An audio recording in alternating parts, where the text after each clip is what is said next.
Welcome to the Seeing Red podcast with Andy Turner and Garrett Fools, checking up on Texas policies and politics with some federal issues thrown in, like the assault weapons ban, interest rate hikes, you get it, but it's mostly Texas, since we can't ignore the big stuff either. And now, here are your hosts, Andy Turner and Garrett Fools. Welcome back to the Seeing Red podcast. I'm one of your hosts, Garrett Fools. My other host here is joining me. It's Andy Turner. We're so glad that you're back here with us this week. We have a great show lined up for you. We got Representative Jared Patterson here to talk about the Reader Act and about the current state of play of the Republican primary. A lot of interesting stuff going on. We're also going to be diving into the characters at play in the Ken Paxton impeachment. So we're going to be talking about who are these people? Who is Ken Paxton? Who is Dan Patrick? Who are these attorneys you might have been hearing about? All these different questions you might have been hearing about who will be kind of running the impeachment trial and who you'll be seeing a lot of over the next few weeks. So we got a great show lined up for you. We want to make sure that you follow us on our social media channels, you subscribe on the platform of your choice, and that you give us an email at host@seeingredpodcast.com. You can also follow us on any social media at The Seeing Red Pod. That's at The Seeing Red Pod. And that way you can link up with us, follow what we're saying, what we're doing. You know, there's a lot of stuff that comes in the podcast, but we have a little extra bonus content if you follow us on the social media. So go ahead and do that right now. Take a quick second, go follow us on social media, and then come back here and make sure that you're ready for a great episode here of the Seeing Red podcast with Andy Turner and Garrett Fools. We're so glad you joined us, and we're so glad you joined us this week. We drop new episodes every Wednesday, and to this week, we're going to do things a little bit different. We interviewed Representative Patterson at a different time than we usually do. We're going to kind of move this kind of stuff around together. We're going to jump right into the conversation with Andy Turner and Jared Patterson and myself. And guess what? We talked for a long time, so we're going to do a whole other segment with him next week on ERCOT. So get ready for some great information about just what's going on or what happened in the Texas Legislature this past session. To hear about all the conservative wins that our state reps and our senators and our governor and lieutenant governor were able to get through. Okay. I am so pleased to welcome to the show Representative Jared Patterson, a Republican from Frisco, a proud Aggie. Representative Patterson represents, obviously, the Denton County area. I first met him at a reception, I think it was 3 years ago, and he is one of the most genuine legislators I've ever met. I was completely sold on him, but when I read his Twitter page at the time, he said, I'm conservative, but I'm not mad about it. And this turned out to be so true. And man, I can work with anybody on anything who has strong beliefs without being angry about people who disagree with him. I've always believed you can be passionate, but still listen to a different opinion.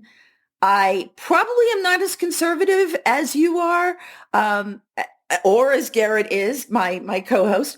But we do agree on one thing for sure: smaller, more efficient government, less taxes. So into today's topic, I want to read some headlines to you. Headline number one from the New York Times: booksellers move to the front lines of the fight against book bans in Texas. Memorial area bookstore files lawsuit against Texas book ban law, calling it unconstitutional. That's from KPRC out of Houston. Texas's GOP book bans are the first step in anti-public education crusade, and that's, of course, out of the Austin Chronicle. The list goes on and on. I just picked three of, the eye catchers. When I began reading these headlines, I hadn't had time to read House Bill 900 by Representative Jared Patterson. And knowing Representative Patterson as I do, I was like, what? A book ban? This is insane. What is going on? So Garrett and I were already making plans for the show, and I was, and we both were like, we got to talk about this. So called him, and I told him we wanted to hear his side of the story. And today he joins us to tell us the shocking story, shocking, I say, of how the liberal media blew up and continues to do so, a common sense bill. So welcome, Representative Patterson. We're always happy to have you here, as you know. So the Reader Act, House Bill 900, bans books. What are you talking about? Yeah, thanks for having me. It's funny how the media likes to spin everything, but let me first off say no books are banned in Texas, not a single one. If you want any book, you can go on Amazon, you can go to Barnes & Noble, you can probably even go to your public library in your local community, and you can find whatever book that you want to read, I'm sure. And if they don't have it, I'm sure they can get it for you. But what we found, and this was really started in late 2021, was some moms in my district who came forward and showed me some excerpts of some books that were found in our local public schools that our children have access to without their parents present. This was immediately following Representative Matt Krause, who's a former colleague of mine, who had sent a list out to school districts about some concerns that he had, and so. We saw this one book. It was called Gender Queer. And first, let me apologize to those listening, but this book graphically illustrated oral sex between two boys. And I mean, close up, full on illustrations. Detailed. Of everything. Yes, everything that you could imagine. And I'm sure a lot of things that you couldn't imagine. And what we found is that there were a lot of books like this. There were a lot of books that were either, illustrated in this way, or there were books that were in the written word, very, very graphic and detailed, sexually explicit content. And so we fought this on the local level. We fought it in Frisco ISD. They provided a lot of pushback. I was shocked, like, how is this even a discussion? And basically, the long story short is that one of the big book vendors, national book vendors, dared us to do something about it. And so we passed model legislation for the rest of the country to eliminate this sexually explicit material from our schools, to make sure that the only items we have available to children are age appropriate. And as a teacher, as a former classroom teacher, I've taught fifth grade, I've taught third grade, I've taught, I student taught in eighth grade. I mean, I've done it. I've done a little bit of everything but high school. There are book publishers out there who, if you flip the book over, will say grade 2 or level 2, and it gives you the reading level on the book. It is not inappropriate to me to say, so this book is recommended for, we do it with the movies, more mature audiences.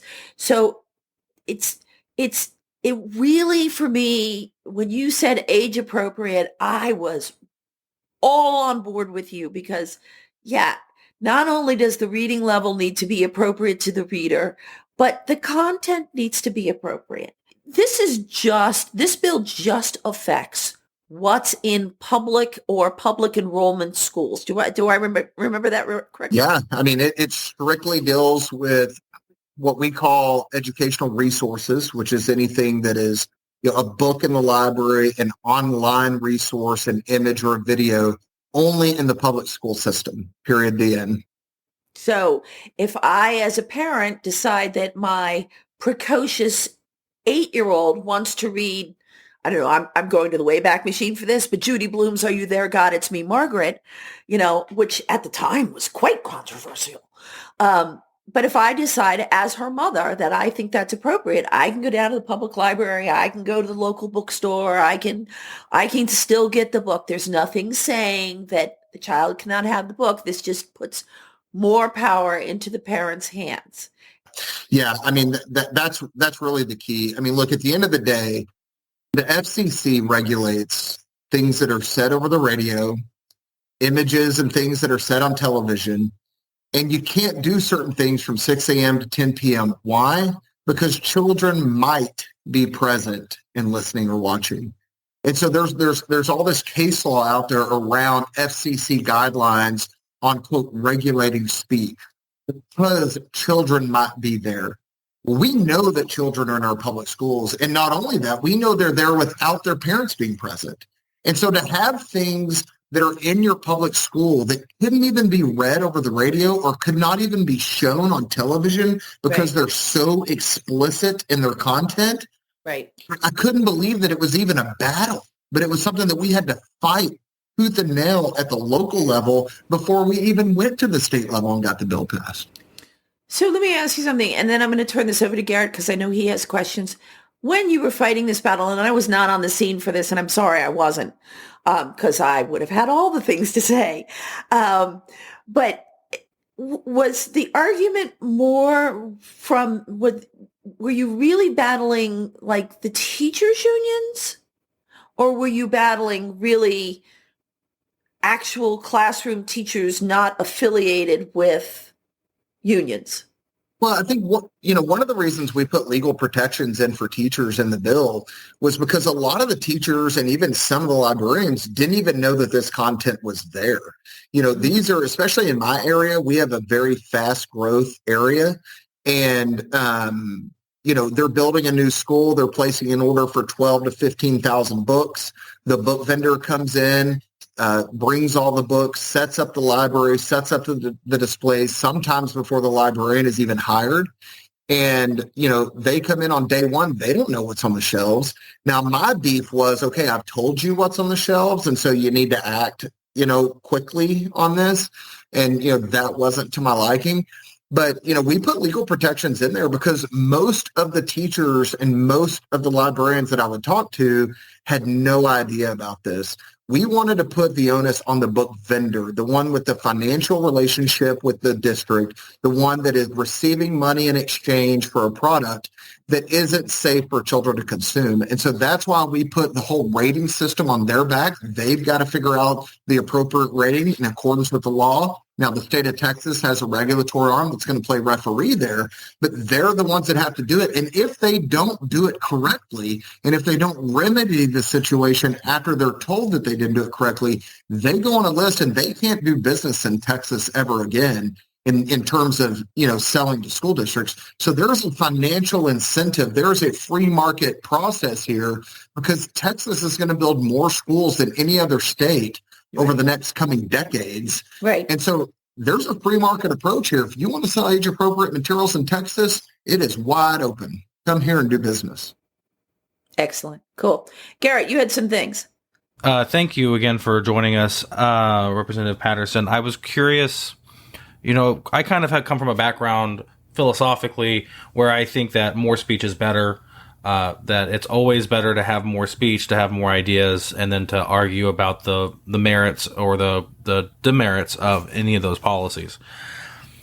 Obviously, even in the lengthy free speech court cases in the U.S. history, there have always been caveats, even as it grew into what it is today.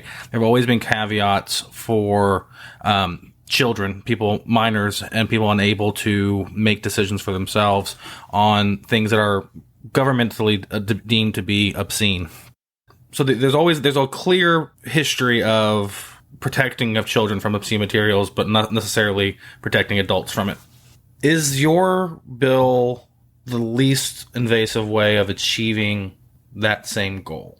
Yeah, no, that's a really, really good question. Just to kind of break it down a little bit, we set a standard in the bill. We said no sexually explicit content can be here. And, we're talking about books that are in our public schools that list every possible detail of a dad raping his daughter, that has illustrations of demons gang raping a woman, of close-up oral sex between same-sex couples or heterosexual couples. I mean, things that you couldn't even believe that would be in a public school setting.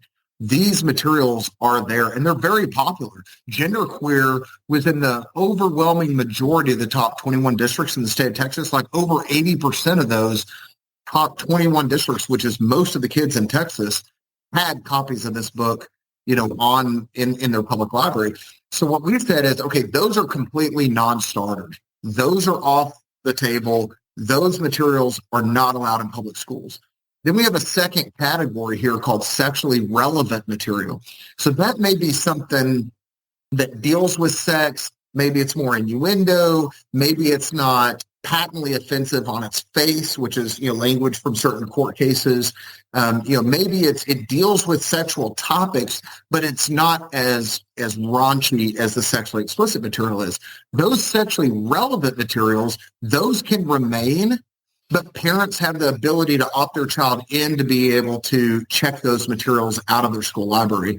So explicit stuff can't be there. Relevant material can, but parents have control over their kids, having access to it. And then the third thing that I would mention is that we have a complete exemption from this bill on any library material that is part of the designated curriculum that fits under the TEKS and the required curriculum of the state of Texas. So that would be things like Catcher in the Rye, Romeo and Juliet, classic literature that may contain a sex scene or may have something that we would probably say is sexually relevant. But that's all exempted from the bill, which, by the way, required curriculum in the state of Texas also includes religious texts, which is one of the problems with the Utah bill and how they attempted to ban the Bible by using their own law against them in the public school system. So we tried to think of everything through our experience fighting these books. We tried to think of everything through conversations with moms who had fought this all across the state of Texas, and then taking in, expert opinion as well, at least from the folks that we trusted. What's the win here? What is you wake up 5 years from now, 10 years from now, what are you primarily hoping to have accomplished with this bill? Well, if you look at this section, this legislative session in total, with the Reader Act being a big piece of it, I think what we did is we protected children in a way that had never really been done before. And that's not a knock on previous legislators, because they really couldn't have been imaginative enough to think that they would even have to write bills about this, but welcome to 2023 America. But if you look at what we did this session, we protected kids against sexually explicit content in schools. We protected kids against pornography on the internet by requiring an age verification. We protected kids against these explicit drag shows that are going on. We protected kids against these medical procedures and drugs that they're giving them to try to transition their gender. We protected women's sports, both UIL sports in 2021, to make sure men can't compete against girls. And then this session in college NCAA sports, we protected young women to make sure that they have every opportunity that they deserve. So if you look at the Reader Act, along with these other pieces of legislation, we really went after this whole woke sexualization of our children agenda that is in so much of society these days. We attacked that hard freaking core of this session. I mean, we pretty much wiped it out with everything that we know today. I'm sure they'll come up with something in the interim, and we'll have to, come back to the drawing board in 2025. But, we accomplished a heck of a lot this session. That's great. It's always good to have a large effort come together and really make it so that you have that widespread this perspective on what they're seeing, what's happening, and that way you can actually do what you said, which is craft a bill that's going to be effective to actually get the goal you want done, completed. You listed off several accomplishments from the last session. Do you think this was a conservative session? I mean, there's a lot of pushback from certain anti-Republican folks who are on the quote unquote right that are saying that this was a liberal session run by Democrats. I don't know any Democrat that would pass like some of the legislation y'all passed, so it kind of doesn't ring true to me, but I'm just curious what your perspective was. I think that's a great question. And, if you look at what we've been able to accomplish over the last two sessions since Speaker Phelan became Speaker, it's among the most conservative policy wins of anywhere in the country. I mean, in terms of pro-life legislation, which has, been a cornerstone of the Republican Party, through the Heartbeat Act and through the trigger ban on abortion, which was passed before Roe v. Wade was overturned. You look at constitutional carry, which, we gave people back their rights for the first time since Reconstruction to be able to keep and bear arms in the state of Texas without seeking the government's permission to do so. You look at the strongest election integrity laws in the country that we have in Texas. I mean, there's so many conservative wins that it's like I forget some of them that would be really big wins that I would normally campaign on. But because the list is so long, I don't even think to talk about defunding cities that defund the police, or putting in God We Trust back in schools, or eliminating diversity, equity, and inclusion in our universities. So there are so many of these things that are huge wins. But look, you can't deny that there is a business model that exists to attack Texas House members. There is a lot of money to be made in the primary elections. And so, when you hear people say, oh, Democrats run the Texas House, well, I mean, we've had the two most conservative sessions in the history of our state. And so, I mean, if that's the case, then some people need to change parties because they're getting it wrong if they're the ones that are in charge. So, look, there's a business model that exists. They can make a lot of money by trying to convince people that we're not conservative. The good news for those of us that have been in the House is that we have records to run on, and it's going to be very challenging for anyone to get to the right of us on any of these issues, especially if you've been there for two sessions. But just this last session, I mean, we did some really good things. I don't want to belabor this too much, but to one of your points, there is a large cottage industry of, I wouldn't call them Republicans, I wouldn't call them conservatives. They are business people, like you said, who run on fear, and they're like the far right Pharisees. They have this own idea. It doesn't really make any sense, but if you deviate from it, they're going to come for you, and they just make up things, or they make really weird inferences that just aren't true, and they put it on mail pieces, and they don't even care. They don't mind unabashedly lying. I mean, what do you think the best way for folks who are out there doing the work to actually get conservative priorities accomplished done? Like, what do you think the best way of actually countering that type of activity is? And what do you think is necessary to move forward and kind of sideline those folks to a level where no one takes them seriously? Look, there is absolutely a business model which exists to confuse the public, to try to convince them that we're not conservative so that primary opponents will run and people make a lot of money on these primary races. And that's not to say that some people shouldn't be primaried. If they don't do what they said that they're going to do in Austin, then they absolutely should. But, at the end of the day, this cottage industry, as you say, exists. They're very well funded. They're not very successful, but they're very well funded. And, it's hard for the public who doesn't eat, sleep, and breathe and know all the players and know every single thing that's going on and goes to the monthly Republican clubs and hears, from folks. I mean, it's hard for them to kind of wade through that. But, I've got faith in the people of the state to elect, good leaders. More often than not, they get it right. And, as long as they continue to do that, Texas is going to continue to be prosperous. And so, you're always going to have a few percentage points there that are going to go against the incumbent, but, it is what it is. And, no money can convince people that we're not conservative when we've ended abortion, given people their gun rights back, have, strong and free and fair elections, and are protecting kids like never before in the history of the state. And I think the other part of this that I want to bring out is that, there's this purity test. And if you and I disagree on one issue, but we agree, what's the Reagan thing, right? If we agree on 8 of our 10 issues, then we can be friends and we can work together.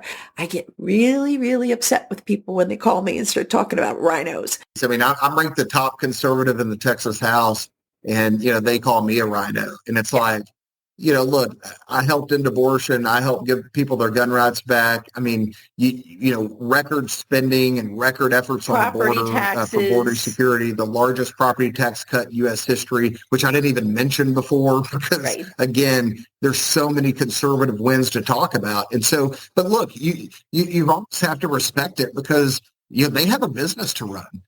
Yeah. They have to have a boogeyman in the Texas House. There's 150 seats up for grabs, and they're up every 2 years. And they've got a fantastic business model of convincing people that we're not conservative, that there's some kind of huge conspiracy theory. Meanwhile, our federal government's running out of control.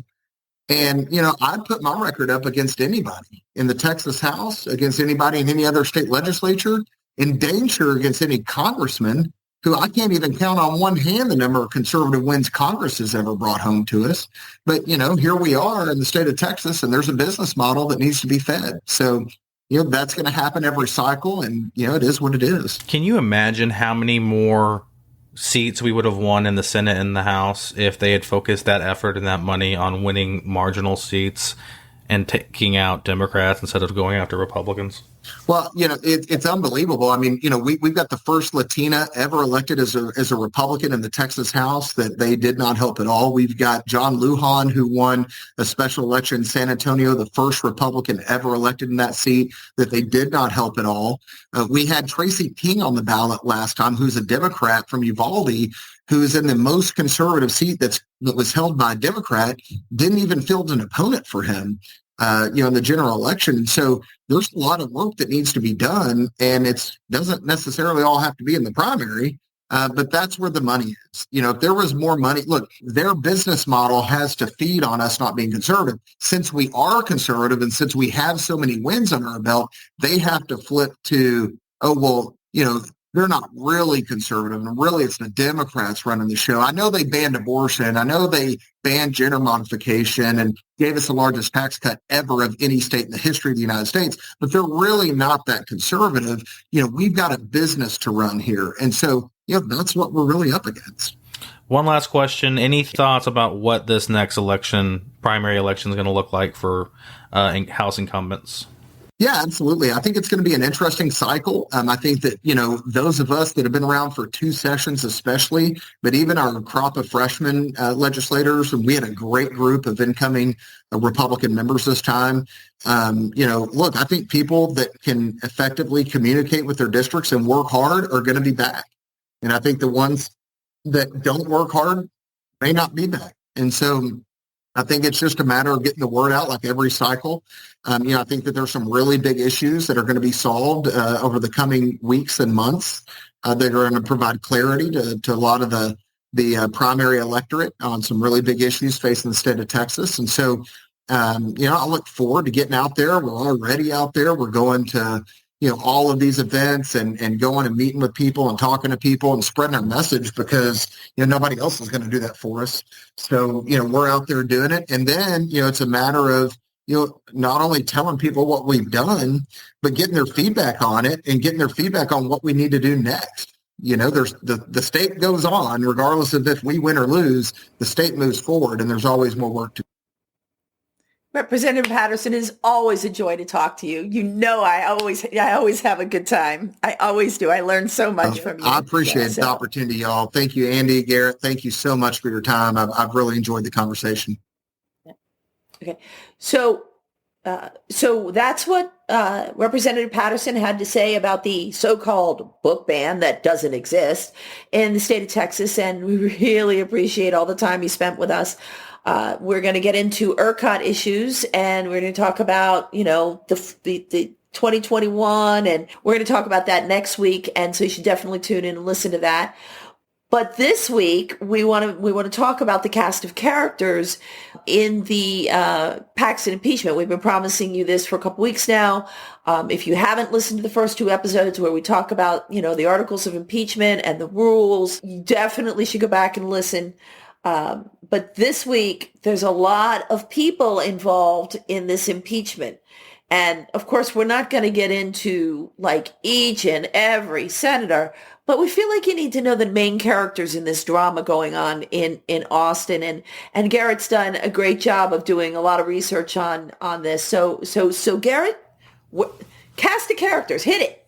Yeah, no. So there are a ton of folks that we're going to be hearing from. There are 31 state senators. You have the lieutenant governor.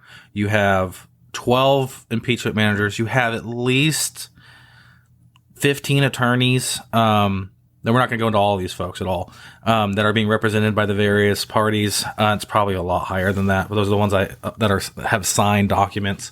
So you have the sergeant at arms. Then you have all the witnesses, all the character witnesses. All of these different folks are going to kind of have this little interplay.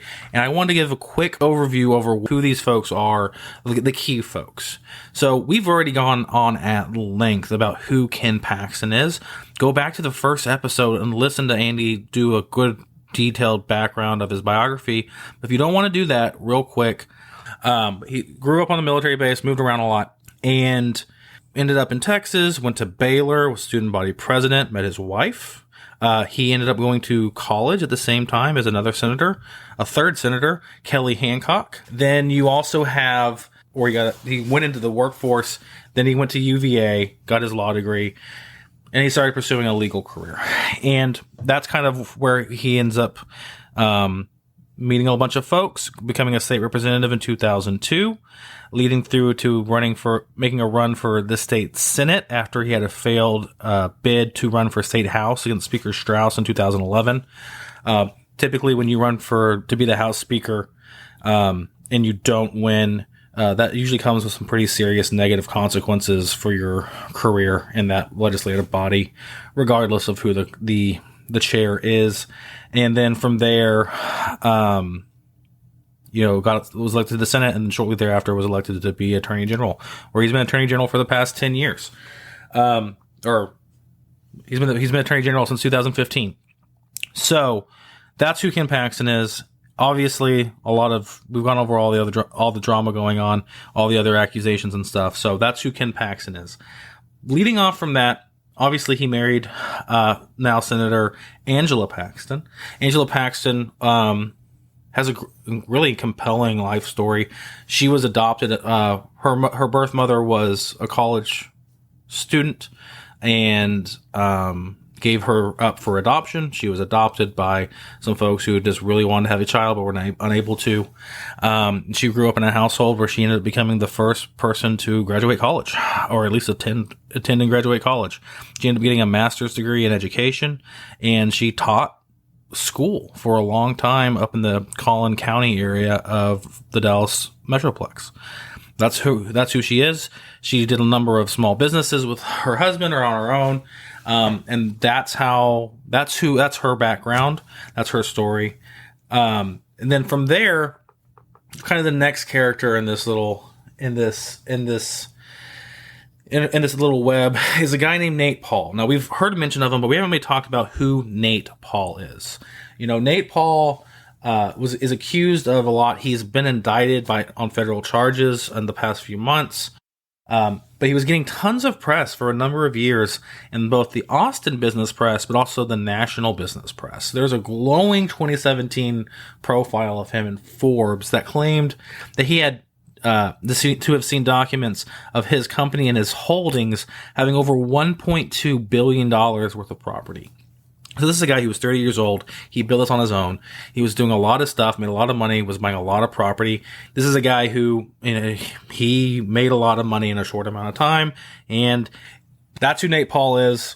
Now, Ken Paxton has hired counsel. The lead counsel is an attorney named Tony Busby, whose career is marked by a lot of divisive legal strategies, and he's also run for the mayor of Houston, which is a nonpartisan position. Prior to that, he'd run for a district judge position as a Democrat and was the Democrat county chair in Galveston County. But he's also since then donated thousands of dollars to Donald Trump, who's also a former Democrat. So who knows? There's a number of other attorneys, but 6 of the attorneys that Paxton is using are Office of the Attorney General employees who are on leave, including the agency's Solicitor General, Assistant Solicitor General, and then Chief of the General Litigation Division. There are some key co-conspirators that may be compelled to testify that I haven't heard. There's a lot of talk about people who haven't responded to the orders of subpoena, and Dan Patrick in the Senate seemingly looking at what they can do to get those folks, to compel those folks to attend. It's going to be interesting to see. There are a couple of co-conspirators who we've decided not to name, but it's basically an attorney and the alleged mistress that may be hostile witnesses that may be compelled to testify. Go back to episode 2 to hear a little bit more about their parts of the story. But it's going to be interesting to see more about those folks. Also in the Senate, you have the committee that's handling the rules for the proceeding. That's led by Senator Birdwell. Senator Birdwell has one of the most compelling backstories of any politician I've ever met. And if you haven't heard it, he has a great video online from the ministry I Am Second, where he talks about his testimony. His story involves being in the area of the Pentagon that was hit on 9/11, being severely burned. Oh. he has an incredible story, so I highly encourage you to go check that out. But he's in charge of writing the rules, and there's going to be an interesting thing that we mentioned last week where all the motions and all this stuff is going to be looked at by this committee, and they're going to give their recommendations about how they should proceed with the different motions filed by the plaintiffs and the defendant. So from that, we're going to talk about the Board of Managers. The Board of Managers, Andy, did you want to talk a little bit about that group? So we talked about this last week, but just as a reminder, of the 12 quote-unquote prosecutors, we're going to call them the House Board of Managers because that is their appropriate title. Because again, not a civil or judicial trial. This is a legislative trial, so it's different. So the House Board of Managers, 11 of the 12 are lawyers, various types of lawyers. Charlie Guerin does not have a law degree, but has served as a representative for more than 20 years. He's got a little legislative experience, a little political experience. I'd say that spot is well earned. There are 7 Republicans and 5 Democrats on the board. Representative Andrew Murr, Republican from Junction, Texas, and Representative is serving as chairman. And Representative Ann Johnson, Democrat from Houston, is serving as vice chair.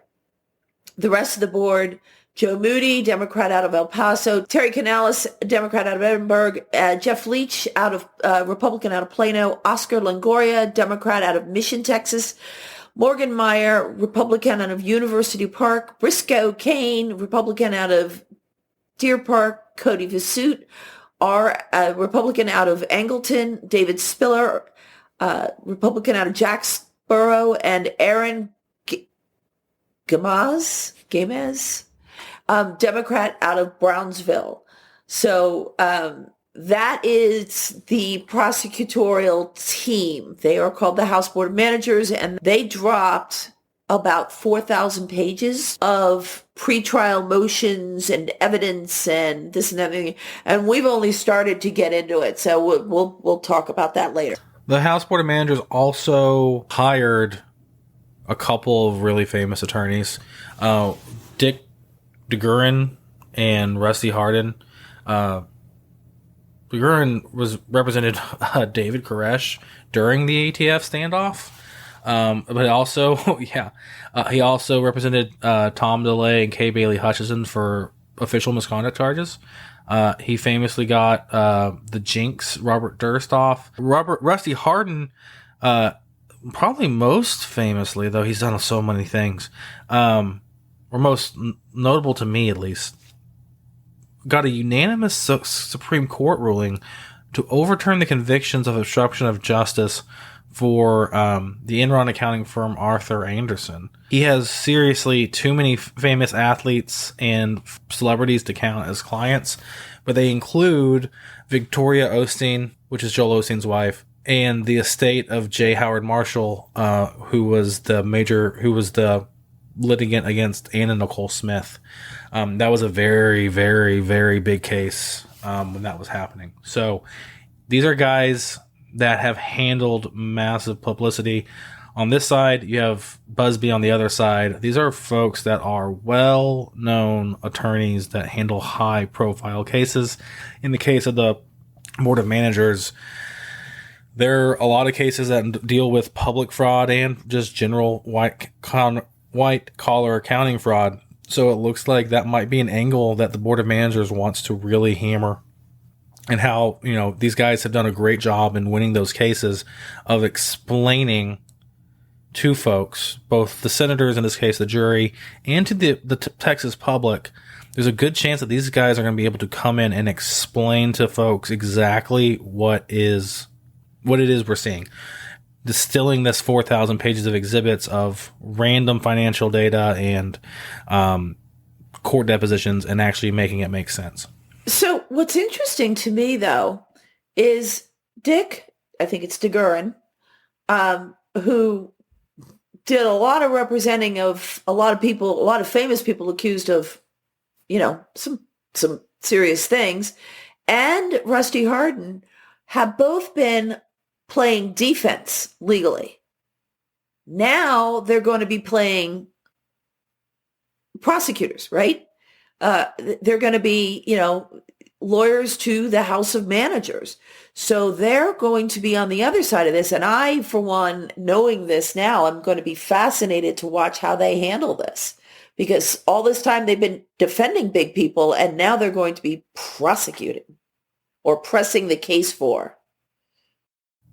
Yeah, absolutely. I think on that point, they've represented folks on the defensive side in criminal matters, but they've also represented both plaintiffs and defendants in civil matters.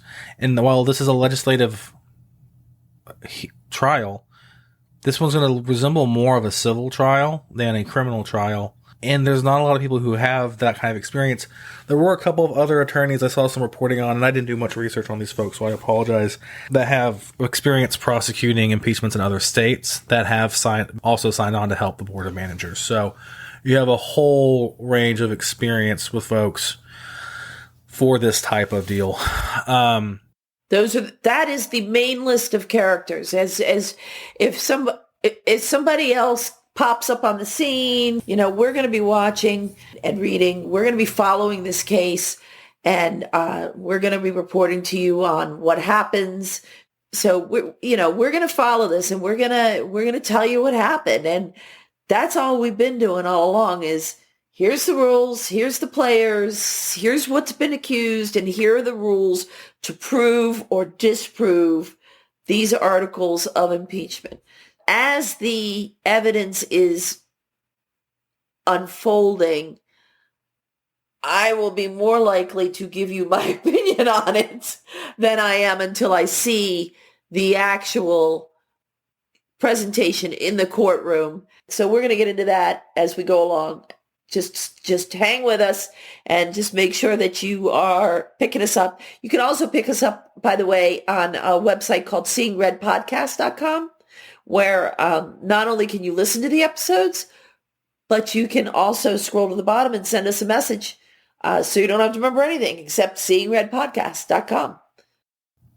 Also next week we have Jared Patterson to finish his conversation and talk in depth about his specialty, ERCOT and the electrical grid here in Texas. He has a lot of interesting facts that we've went over, and I gotta tell you, I've already had the conversation with him. We already talked to him. It is excellent. You're going to want to look forward to and set your calendars for that episode for next Wednesday. And you'll want to make sure that you are tuned in and ready to go to kind of have him explain to you how our grid works, what we've done to shore it up and fix the grid after Winter Storm Uri, and what needs to take place in order to make sure that as Texas grows, we have the power and the reliable power necessary to keep this Texas economy going and charged up and really, really revs up. So I want to thank you again for joining us this week. We're here every Wednesday. On behalf of myself and Andy Turner, we'll see you next time. Bye, guys.